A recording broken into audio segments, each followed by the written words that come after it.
Pasākums, kura mērķis bija sniegt ieskatu, kāpēc nepieciešams lasīt ukraiņu literatūru, pulcēja tos, kas jau bija lasījuši Māras Poļakovas tulkojumus. Ukraiņi raksta ne tikai pie rakstām galdiem.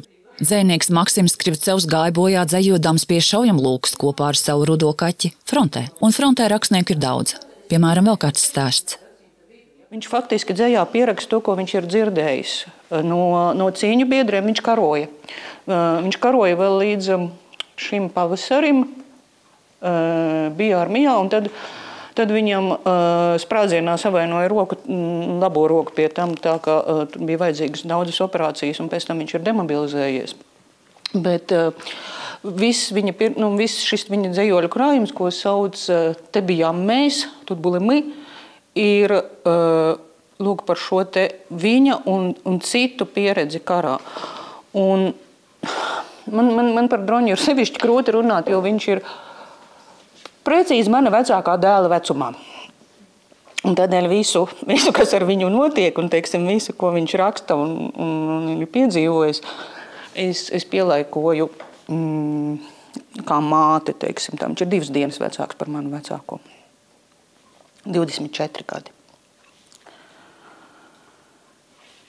Mēģinājums notolkot, atzījot šos autorus, kamēr viņi vēl ir dzīvi, jo viena daļa no viņiem ir karā, kas nozīmē, ka viņi varbūt tūlīt vairs nebūs dzīvi.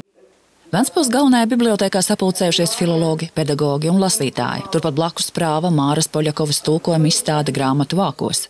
Izrādās, pirmo grāmatu ukraiņu valodā Māra atvēra tikai 2014. gadā. Kāpēc bija vajadzīgs karš, lai rastos šī interese, rastos šī vēlēšanās izdot ukraiņus, jo man pašai lūk runāt par to, kā nonācu. Es pati sāku lasīt ukraiņus 14. gadā, Maidana laikā, tad es pēkšņi atklāju, ka jā, eksistē šī 40 miljonu nācija pašā Eiropas vidū, labrīt Māra.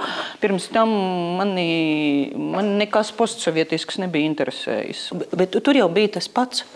Es domāju, ka mums visiem, mēs visi izlauzušies no tā cietuma, par saviem cietuma biedriem neko negribējām zināt. Dace ir izņēmums, Dace gribēja zināt par lietu. Tulkotāji atklāt stāsta, ka Latvijā bez Taras Ševčenko mēs par ukraiņu literatūru neko nezinām. Tulkojot Oksanas Zabuško grāmatu Pamesto noslēpumu muzejs, ko daudzi mēdz dēvēt par savas dzīves atklājumu, šķēršļu bija daudz. Tā skaitā tas, ka no ukraiņu uz latviešu valodu tulkoto terminu krājums ir mazs.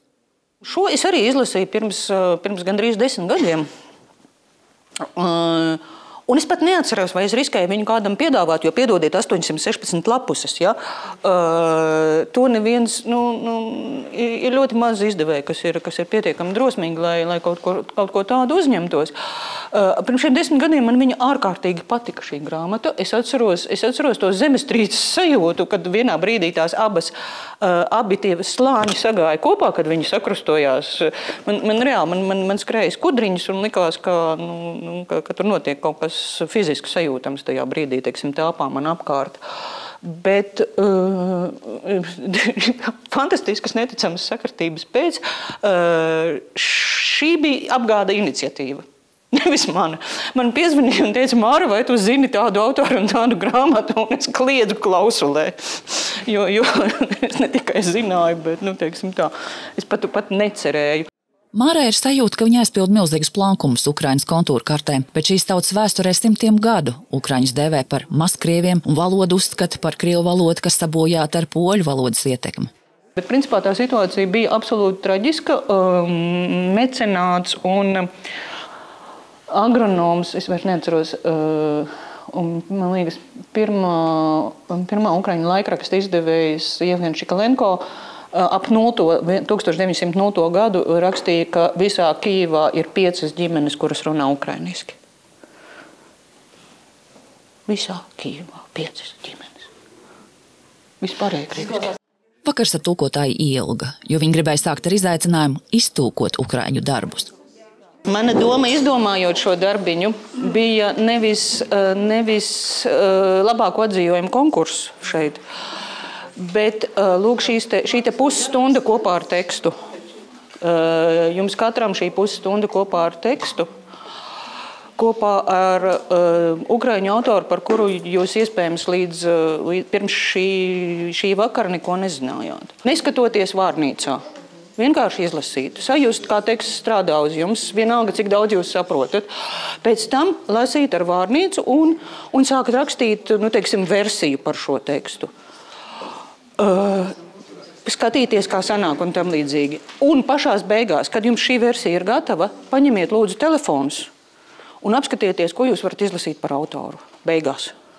Un pēc tam vēlreiz izlasiet. Informācijas caurumi, kas radušies no gadiem ilgās bezrūpības pret Ukrainu, vainagojušies ar nežēlīgu karu kaimiņos. Bet, lai aizpildītu baltos caurumus, neko nezinot par patiešām labu ukraiņu literatūru, Ventspils bibliotēkā ir patiesi plaša iespēja iepazīties ar Māras Poļakovas tulkojumiem, tostarp bērnu literatūrā, stiprinoties ar ukraiņu nepadošanās garu un morālo spēku.